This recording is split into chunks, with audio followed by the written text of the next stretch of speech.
매일 성경 순 2026년 1월 29일 목요일 창세기 20장 1절에서 18절입니다. 흔들린 믿음, 변치 않는 약속. 아브라함은 생명의 위협 앞에서 또다시 거짓을 말했지만 하나님은 사라를 지키시고 약속의 계보를 끝까지 보호하셨습니다. 아브라함의 거짓말 1절에서 2절. 아브라함은 마므레에서 네겝 지역으로 옮겨가서 가데스와 수르 사이에서 살았다. 아브라함은 그랄에 잠시 머문 적이 있는데 거기에서 아브라함이 자기 아내 사라를 사람들에게 자기 누이라 소개하였으므로 그랄 왕 아비멜렉이 사람을 보내서 사라를 데려갔다. 아비멜렉을 향한 하나님의 경고 3절에서 8절. 그런데 그날 밤에 하나님이 꿈에 아비멜렉에게 나타나셔서 말씀하셨다. 내가 이 여자를 데려왔으니 너는 곧 죽는다. 이 여자는 남편이 있는 여자다. 아비멜렉은 아직 그 여인에게 가까이 하지 않았으므로 주님께 이렇게 아뢰었다. 주님, 주님께서 의로운 한 민족을 멸하시렵니까? 아브라함이 저에게 이 여인은 자기 누이라고 하지 않았습니까? 또 이 여인도 아브라함을 오라버니라고 말하지 않았습니까? 저는 깨끗한 마음으로 떳떳하게 이 일을 하였습니다. 하나님이 꿈에 또 그에게 말씀하셨다. 그렇다. 나는 내가 깨끗한 마음으로 이렇게 한 줄을 잘 안다. 그러므로 내가 너를 지켜서 내가 나에게 죄를 짓지 못하도록 한 것이다. 그 여인을 건드리지 못하게 한 이유도 바로 여기에 있다. 이제 그 여인을 남편에게로 돌려보내어라. 그의 남편은 예언자이므로 너에게 탈이 나지 않게 하여 달라고 기도할 것이고 너는 살 것이다. 그러나 그 여인을 돌려보내지 않으면 너와 너에게 속한 사람들이 틀림없이 다 죽을 줄 알아라. 다음 날 아침에 아비멜렉은 일찍 일어나서 신하들을 다 불렀다. 그들은 왕에게 일어난 일을 다 듣고서 매우 두려워하였다. 아비멜렉의 추궁 9절에서 10절. 아비멜렉은 아브라함을 불러들여서 호통을 쳤다. 당신은 어찌하여 우리에게 이렇게 하였소? 내가 당신에게 무슨 잘못을 저질렀기에 나와 내 나라가 이 크나큰 죄에 빠질 뻔하게 하였느냐 말이오. 당신은 나에게 해서는 안 될 일을 한 거요. 아비멜렉이 또 아브라함에게 말하였다. 도대체 어째서 이런 일을 저지른단 말이오.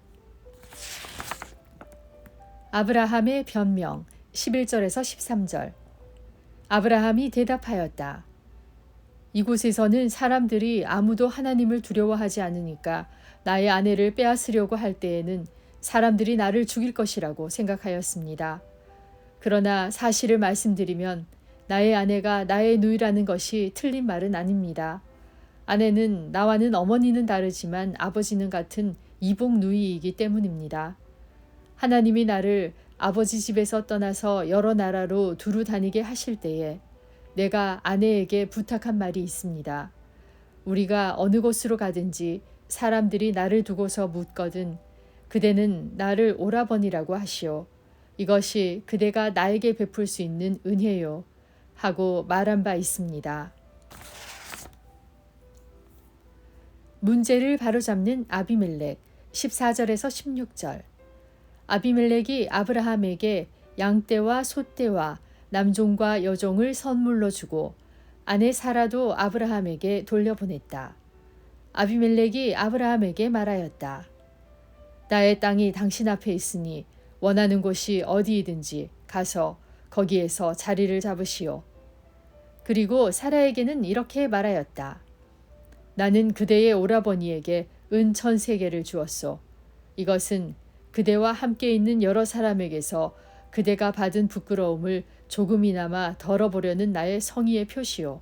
그대가 결백하다는 것을 모두가 알게 될 것이요. 아브라함의 기도와 치유 17절에서 18절.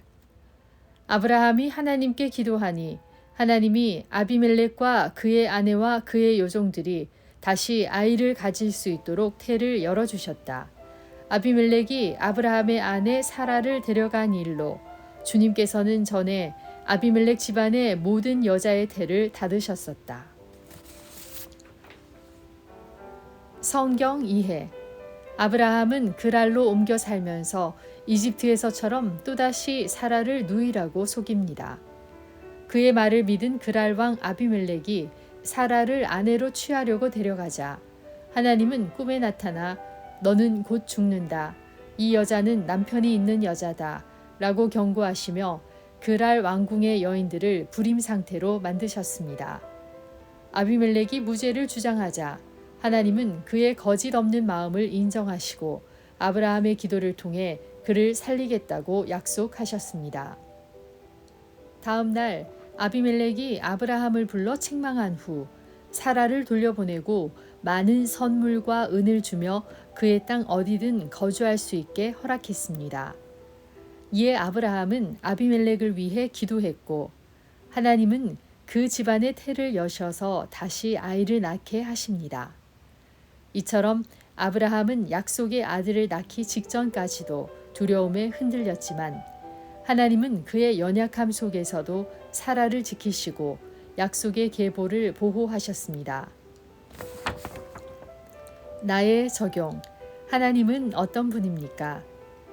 인간의 실패에도 불구하고 하나님의 계획은 흔들리지 않습니다. 아브라함의 거짓말은 위기를 불렀지만 하나님은 사라를 지키시고 그를 다시 중보자로 세우셨습니다. 잠시 넘어졌다고 주저앉지 마십시오. 우리의 연약함 위에 하나님의 신실하심이 있습니다. 하나님은 우리를 위해 계획하신 일을 끝내 이루십니다. 나에게 주시는 교훈은 무엇입니까? 2절. 아브라함은 다시 진실을 숨겼습니다. 우리 역시 불확실한 현실 앞에서 믿음을 내려놓을 때가 있습니다. 그러나 회피는 평안을 주지 못하고 섣부른 행동은 더 큰 혼란을 낳습니다. 복잡한 계산을 멈추고 믿음의 한 걸음을 내디뎌 봅시다. 그 한 걸음 앞에서 불안과 두려움은 사라질 것입니다. 나의 기도. 주님, 약속하신 말씀을 붙들고 현실의 두려움을 극복하게 하소서. 예수님의 이름으로 기도합니다. 아멘.